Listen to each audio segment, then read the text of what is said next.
Hey, good morning. It's Donald and Mary, and we're here to bring you your morning weather report from Blairsville, Georgia, mile 31 of the Appalachian Trail. Mary's going to go ahead and tell you what's going on down in town, and I'm going to go ahead and tell you what's going on in higher elevation. Take it away, Mary. All right, good morning, everybody. Here in Blairsville at 2,000 feet and below, it is 56 degrees right now. I am going to be reading off of the Weather Channel, telling you about the weather. It is foggy outside right now, so be extra careful when you're out there driving around, getting to where you need to go. We want everybody to be safe. Looks like we're going to have a high of 78 degrees today and a low of 51 degrees tonight. And bear with me just a second here, my weather is bouncing around. So we're looking at a 4% chance of rain, and the wind's only going to be about 6 miles per hour north-northwest. We will have some clouds this morning, but mostly sunny today. Really pleasant outside. I was just outside a little bit ago, and the temperatures were quite nice. So a good day to get outside no matter what you're doing. Donald, what do you have for us today for the trail? All right, thank you, Mary, for that information. All right, so the overnight, which we are still in because it is 4:48 a.m., it was mostly clear with a low around 54 degrees Fahrenheit, east wind around 5 miles per hour. Friday, which is going to be today, it's going to be sunny with a high near 71 degrees Fahrenheit. Beautiful weather. North wind 5 to 10 miles per hour. Nice. Friday night, mostly clear with a low around 55 degrees Fahrenheit. North wind 5 to 10 miles per hour. Looks like for the rest of the week it might be really nice out. It has changed the percentage of possibilities of rain has disappeared because it was going to be raining this week, and it's vanished. We do have not a tornado, a hurricane coming in off the coast, I believe. Was it Hurricane Lee or something? I'm not quite sure.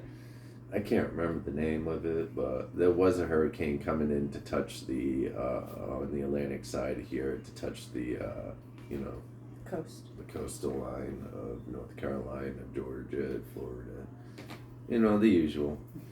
So I remember living in South Carolina. I lived about 40 minutes from the beach, and man, hurricane season, every season at least four or five, hurricanes, tornadoes, whatever, ripping through. So it's that time of year. Anyways, what are we looking for, for water? Well, like everybody's been saying, Amicalola to Neal Gap there is water. Again, there's tiny little trickles in some spots like Slaughter Creek. You're really going to work for it, but there is water. Some people that I picked up yesterday at Dix Creek said after Neal Gap, it is fairly dry out there. Deep Gap Shelter there has absolutely no water, but they carried a ton of water up out of Unicoi Gap, and there was no water going up out of there. Where did they get water at Unicoi? There were water jugs there to fill up. Some people had left about 3 or 4 gallons of water, so they carried some water up out of that. But they said from Neal Gap to Dix Creek is mostly dry. So fill up when the chance presents itself to you. I'm looking at some leaves. Still not seeing too much here in Georgia.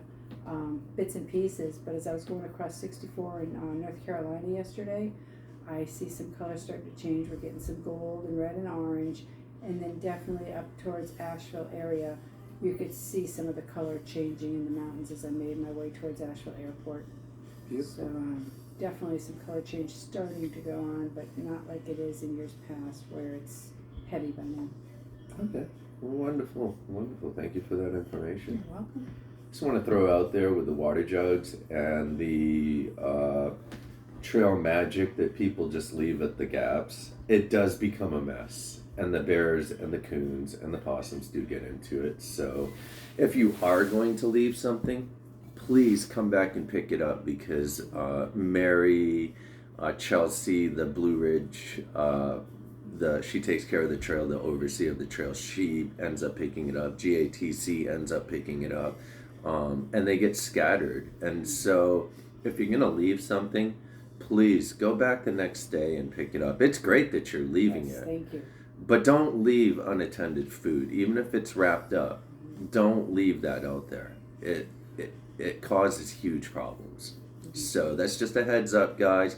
The Trail Magic is great, man, or leaving water, perfect, man. But those jugs do get scattered everywhere. And what I mean is you can leave them at Cooper Gap and they'll end up down everywhere. Yep. Just everywhere, because no one comes back to pick them up. And they shouldn't have, other people shouldn't have to chase jugs down.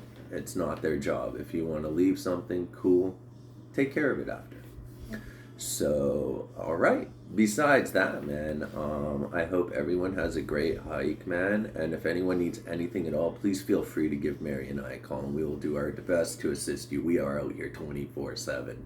So, and I man the phones. I'm back on the phones again and doing computer work, and Mary's, running the roads again. So, and of course, we know all the shuttle drivers. So if we can't help you, we're not that type of person to say, oh, we can't get there in 3 hours. You're going to have to wait. We give you a number, man, because that's just the way we are. So if anyone needs anything at all, please feel free to give Mary and I a call. Oh, one love. Peace.